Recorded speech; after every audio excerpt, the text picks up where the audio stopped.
እነዚህን ምልክቶች ሳታውቁ ቁርአንን አስተካክዬ ማንበብ እችላለሁ ማለት ፈጽሞ የማይታሰብ ነገር ነው። ቁርአንን በትክክል ለማንበብ እነዚህን በየአንቀጹ በተደጋጋሚ የምናገኛቸውን ምልክቶች ማወቅ ይቅር የማይባል ግዴታ ነው። በዛሬው ቪዲዮ እነዚህን ምልክቶች ቀላል በሆነ መልኩ አንድ በአንድ ከነ ምሳሌያቸው የምናይ ይሆናል። ለቻናሌ አዲስ ከሆናችሁ ሰብስክራይብ እንድታደርጉ በአክብሮት እየጋበዝኩኝ ቀጥታ ወደ ምልክቶቹ እናልፋለን። እነዚህ ከላይ በኩል ያሉት ቁርአን ውስጥ የምናገኛቸው ሁሉም የተንዊን አይነቶች ናቸው። ተንዊን ማለት በአጭሩ የአንድ ቃል መጨረሻ ላይ የሚጨመር ን የሚል ድምጽ ማለት ነው። ለምሳሌ ሙሐመድ የሚለው ላይ ሙሐመዱን፣ አህመድ የሚለው ላይ አህመዱን የሚል ድምጽ መጨመር ማለት ነው። ታዲያ ቁርአን ውስጥ ሶስት አይነት የተንዊን አይነቶች አሉ፣ ፈትሐተይን፣ ከስረተይንና ضመተይን። ሆኖም እያንዳንዳቸው ቁርአን ውስጥ ሶስት አይነት አቀማመጥ አላቸው። አንድ በአንድ እናያቸዋለን። ከፈትሐተይን እንጀምራለን። የመጀመሪያው እነዚህ ተነባብረው ያሉት ሁለቱም የፈትሐ ምልክቶች እኩል በኩል ተቀምጠው ካገኘናቸው ን የሚለውን ድምጽ በግልጽ ማንበብ ወይም ማውጣት ይኖርብናል ማለት ነው። ይህ አይነቱ አነባብ ኢዝሃር ተብሎ ይጠራል።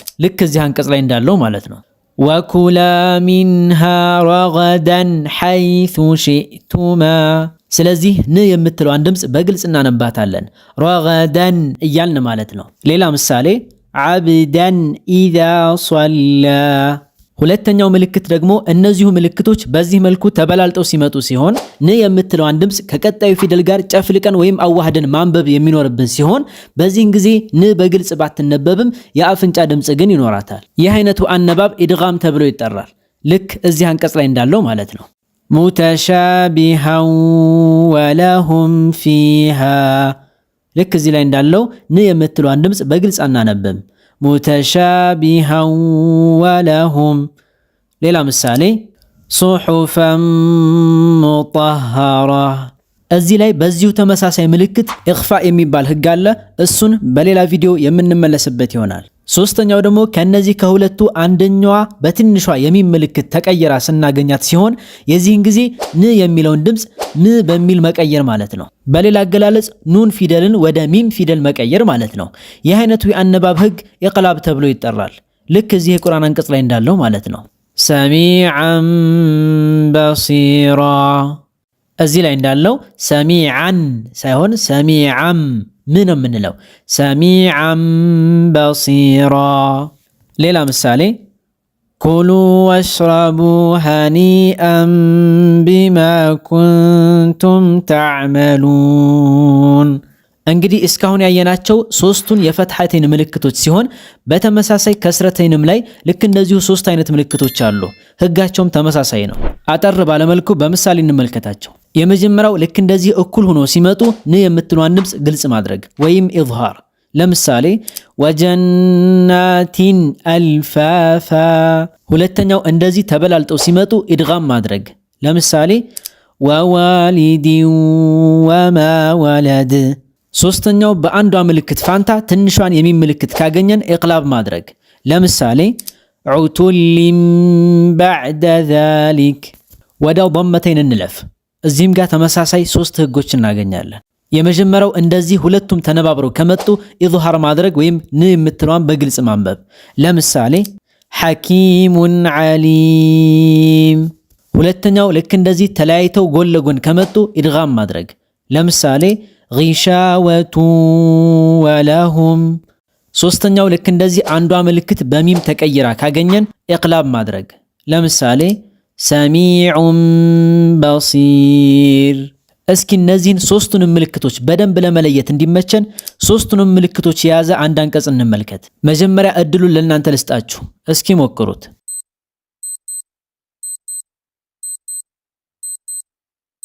ሱሙን ቡክሙን ዑምዩን ፈሁም ላ የርጅዑን። እነዚህን የአነባብ ህጎች በሌላ ቪዲዮ በአላህ ፍቃድ በሰፊው የምናያቸው ይሆናል።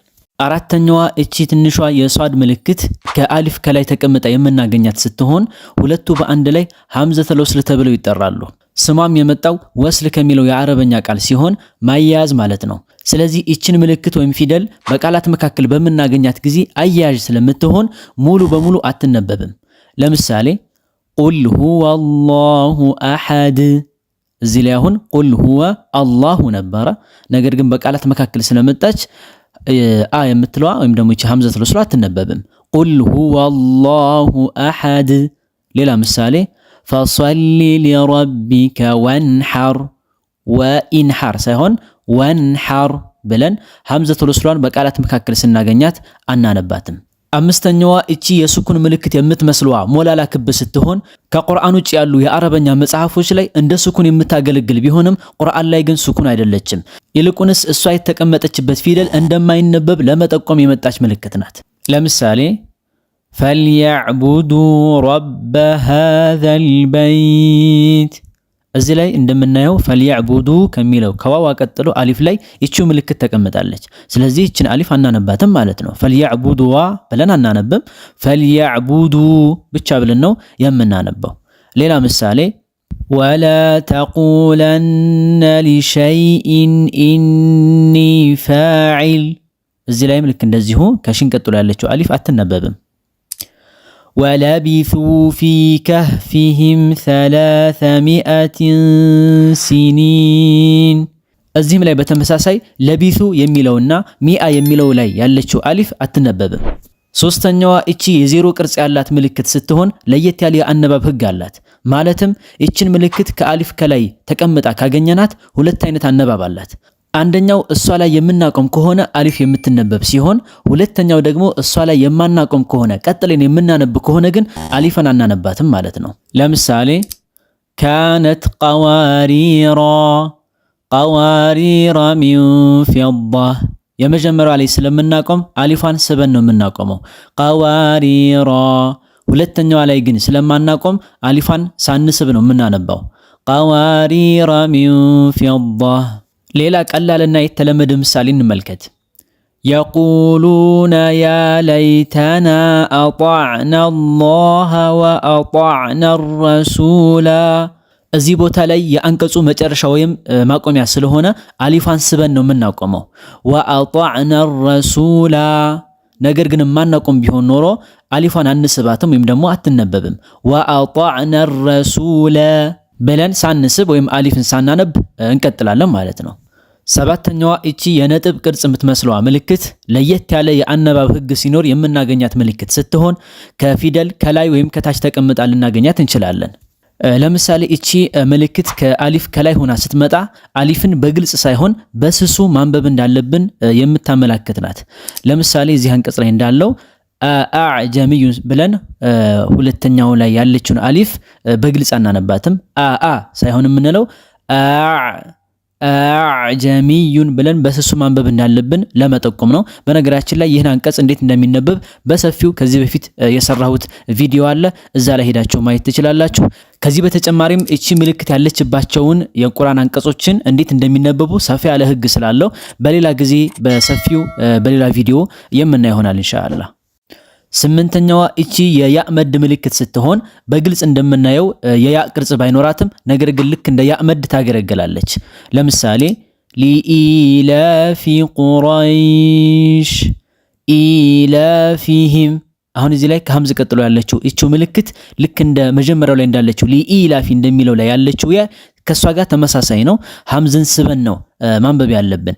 ሊኢላፊ ብለን እዚህ ላይ ያን እንደሳብ ነው። እዚህኛውም ላይ ልክ እንደዚሁ ኢላፊህም ብለን መሳብ ይኖርብናል። ምክንያቱም እቺ ራሷ ያመድ ስለሆነች ማለት ነው።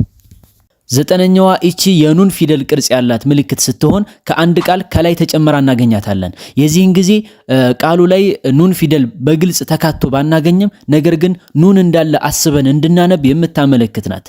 ለምሳሌ ወከዛሊከ ኑንጂል ሙእሚኒን አሁን እዚህ ላይ ኑንጂ ብለን ንን ጨምረን እንድናነብ ያደረገችን ይቺ ኑን ምልክት ናት። ነገር ግን በግልጽ ካየነው ግን ኑጂ ብለን መሃል ላይ ኑን ፊደል የለም። ነገር ግን ኑን እንዳለ አስበን እናነባለን። ኑንጂ ወከዛሊከ ኑንጂል ሙእሚኒን። አስረኛዋና የመጨረሻዋ ምልክት እቺ የሲን ምልክት ስትሆን ሁለት አይነት አመጣጥ አላት። አንደኛው ከሷድ ከላይ ተቀምጣ የምትመጣ ሲሆን የዚህን ጊዜ ከሷድ ይልቅ በሲን ማንበቡ የተሻለ ነው የሚል መልእክት አላት። ለምሳሌ ወላሁ የቅቢዱ ወየብሱጡ እዚህ ላይ በሲን ማንበቡ የተሻለ ነው ከሷድ ይልቅ ማለት ነው። ወየብሱጡ። ሌላ ምሳሌ ፊል ኸልቂ በስጣህ ሲን ነው የምናደርገው ሷድ ሳይሆን ማለት ነው።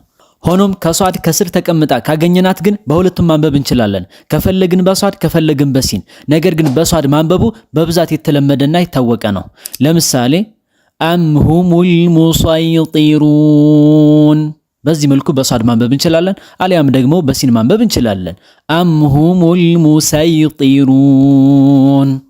መርሐባ። እንግዲህ የዛሬው ቪዲዮአችን ይሄን ይመስል ነበር። በጣም በርካታ ጥቅሞች እንዳገኛችሁበት ተስፋ አደርጋለሁኝ። ለሌሎችም በርካታ ወንድምና እህቶች ይህ ትምህርት እንዲደርሳቸው ቪዲዮውን ላይክ እና ሼር ማድረግ እንዳይረሳ። ቁርአንን በኦንላይን ከቃኢዳ ጀምሮ እስከ ሒፍዝ ድረስ ለመማር የምትፈልጉ ኮሜንት ላይ በማስቀምጥላችሁ የቴሌግራም አድራሻ ብታናገሩኝ ማግኘት ትችላላችሁ። በቀጣይ በሌሎች ቪዲዮዎች እስክንገናኝ ድረስ መልካም ጊዜ እመኝላችኋለሁ። ወሰላሙ አለይኩም።